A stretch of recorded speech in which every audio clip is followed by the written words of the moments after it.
pupils! Welcome aboard! Are you ready for our deeper adventures and exciting language journey?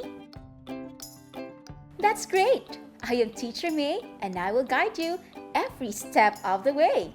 Did you do your assignment that I gave you for coordinating conjunctions?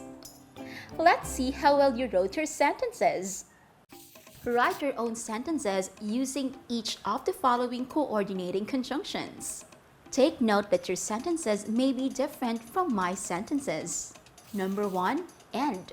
My parents guide me in my studies, and I owe it to them to get good grades in school. Number 2, but. I sometimes feel discouraged when the subjects are too hard, but I know I can always do better next time. Number 3, so.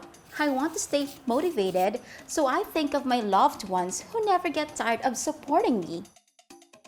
Number 4, or. I list down what I have to do, or I make a schedule so that I could manage my time well. Number 5, for. My parents always work hard, for they always want the best for me and my siblings. Conjunctions surely are important in our sentences. Without them, our ideas won't be clear and well put together. And now, let's have a fun activity before we start with our lesson for today. My sailor pupils, are you good at spotting the differences between two pictures? Let me dare you with this one.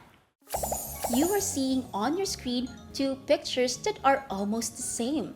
Can you spot 7 differences between the two pictures?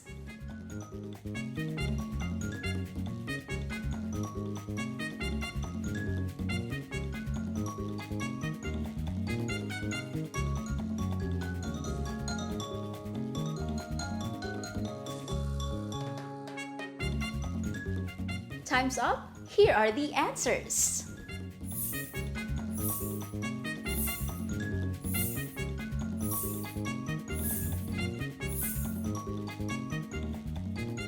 Were you able to spot the 7 differences? Nice! Good job! Our lesson for today is composing clear and coherent sentences using adverbs of frequency and intensity. Is it your first time to hear the word adverb? How about the word adjective? I know you are already familiar with adjectives because of our past lessons about it. Even though an adverb may sound similar to an adjective, there is a big difference between the two. Do you have any idea what the difference is? To help us figure that out, I want you to answer the following questions.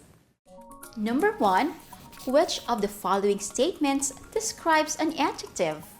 A word that names a person, place, thing, or idea. B, a word that takes the place of a noun. C, a word that can show action, indicate being, link a word to the subject, or help another verb. D, a word that modifies a noun or a pronoun. If you chose letter D, you are correct. Number 2, which of the following statements describes an adverb? A word that modifies a verb, an adjective, or another adverb. B, a word that shows how a noun or a pronoun is related to some other word in the sentence. C, a word that joins words, phrases, or clauses. D, a word that conveys a strong emotion. If you think that the answer is letter A, you got it right! Did you identify an adjective and an adverb correctly? Let us analyze their definitions further so that we can better understand what they are and how they differ. An adjective and an adverb are both modifiers, but they do not modify the same words. An adjective modifies 2 kinds of words, a noun or a pronoun, by limiting or describing them. An adverb, on the other hand, modifies 3 kinds of words. These words are verbs, adjectives, and other adverbs. You heard that right. An adjective cannot modify another adjective, but an adverb surely can modify another adverb. Adjectives and adverbs can be simplified by using the letters A, D, J, and a period for an adjective, and A, D, V, and a period for an adverb. It is important for you to know how an adjective and an adverb are simplified, especially when you are looking up words in the dictionary. In the dictionary, we often don't see the word adjective. Neither does the word adverb appear to classify what kind of word it is. This is because they are in these shortened forms called abbreviations. Look at this example of how the word aback appears in a dictionary. After the pronunciation of the word are the letters A, D, V. Knowing that this is the abbreviation for adverb, we can easily identify what kind of word aback is. For your reference, these are how the other kinds of words or parts of speech are abbreviated. Did you take note of the abbreviations of the 8 parts of speech? Very good. Can you see the sentence on my left? It is, I saw a fast car speeding on the road. How about this sentence? It says, the man in the black suit drives his car fast. Spot the same word that you can find in the 2 sentences. That is right. Both have the word fast. Do you think fast is used the same way in both sentences? Yes or no? The answer is no. Since our answer is no, let's identify the difference in the way it was used in the 2 sentences.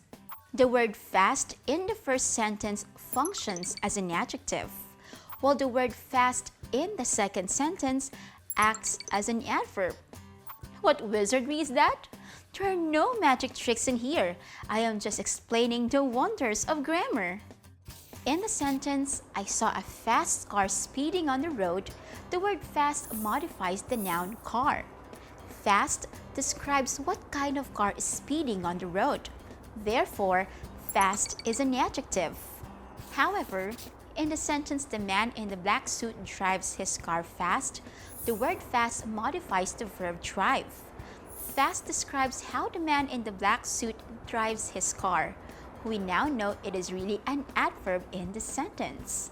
Let us have more examples.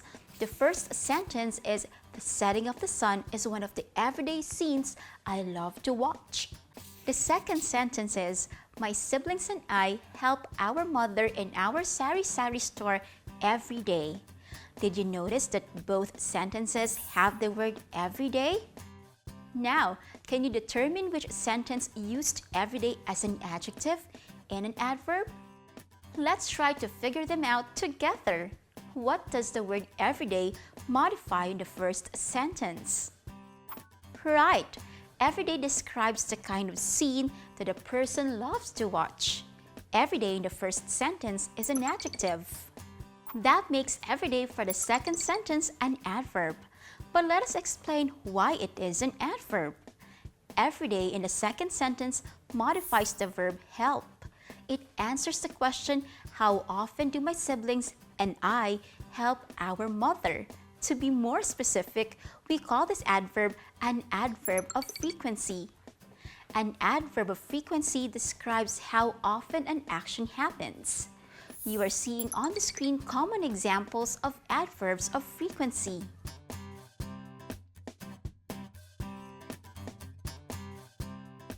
Though adverbs of frequency tell us how often an action happens, they still differ on the degree of their occurrence. An inverted pyramid could help us visualize the varying degrees of occurrence of most adverbs of frequency.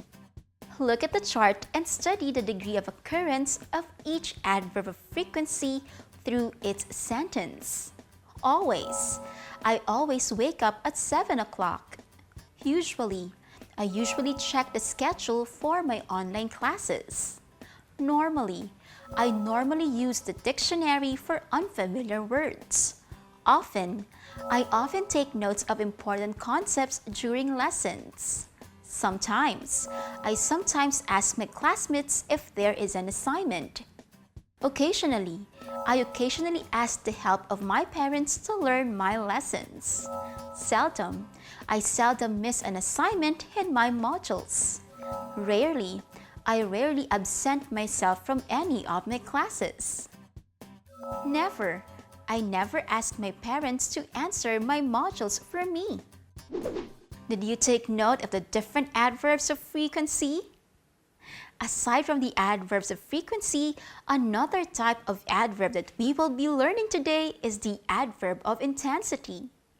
An adverb of intensity describes the degree of a verb, an adjective, and an adverb. Look at this example. I really love watching the sun as it hides behind the mountains to allow for the moon to rise. In this sentence, what word explains how much I love watching the sunset? Correct. It is really. Really is an adverb of intensity. There are a lot of adverbs of intensity, just like the adverbs of frequency. Here are some common examples of adverbs of intensity. Take note that most of them end with the suffix "ly." What is also special about the adverbs of intensity is that they give us more of a clue as to how positive or negative an action or a scenario is. Did you also write down the common adverbs of frequency? Now, let us see if you could distinguish these adverbs when they are used in sentences. Write the letter I if the underlined word is an adverb of intensity, and write the letter F if the underlined word is an adverb of frequency. I will give you 5 seconds to do this. Number 1, I was almost late for my first class because I woke up at 8 o'clock. Number 2, my father has never missed a day of work. Number 3, I could barely hear what the teacher is saying because of the noise outside. Number 4, my parents still go out for a romantic dinner sometimes. Number 5, my teacher commended me for a project well done.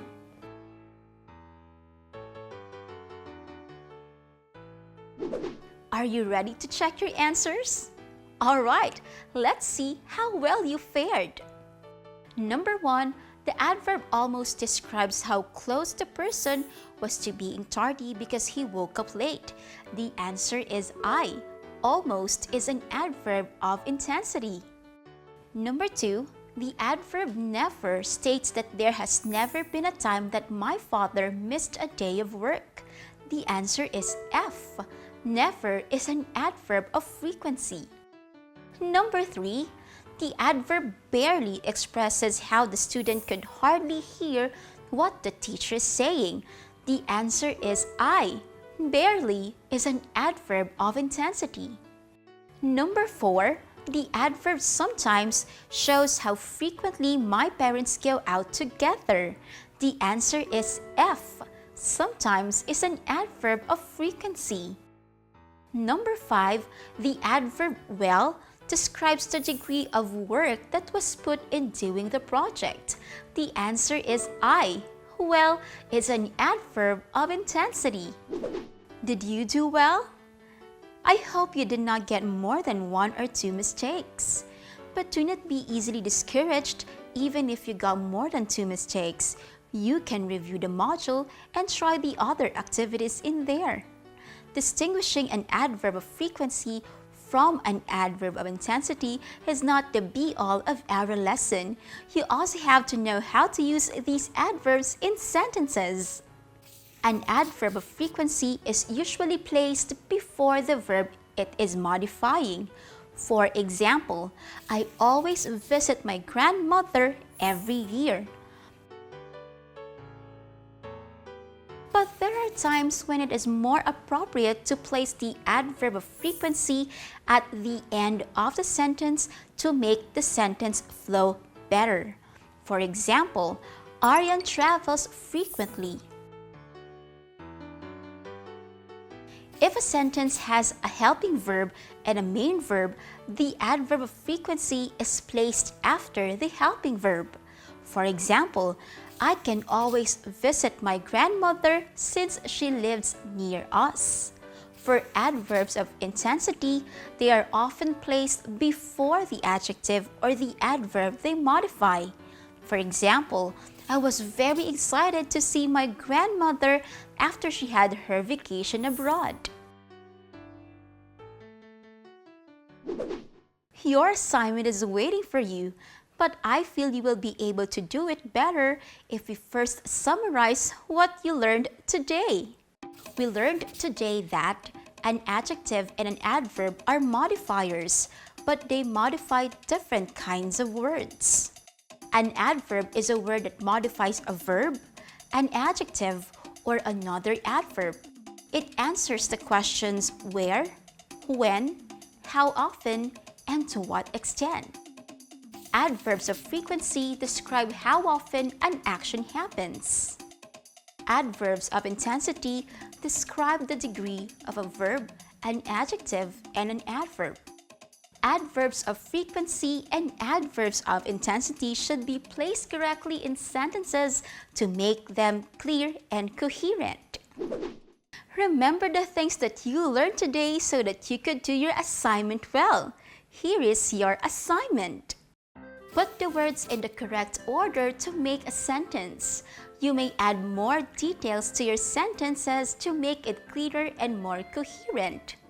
Number 1, frequently, brownouts happen. Number 2, feel incredibly great I. Number 3, fight, alone, the, never, Avengers. Number 4, arm, alitas, broken, completely, was. Number 5, pray, us, silently, let. My sailor pupils, if you have learned a lot in our discussion for today, how about you show me a selfie or a picture of you watching English 5? Ask your parents to post a picture of how much you enjoy learning English with me on their FB page. Ask your parents to use these hashtags. The best picture will be featured here on English 5. With that, let's call it a day, my sailor pupils. Always remember, learning a language is like a voyage of discovery. Set a course, take heart, and soon you'll be in shipshape and Bristol fashion. Till our next word venture, see ya!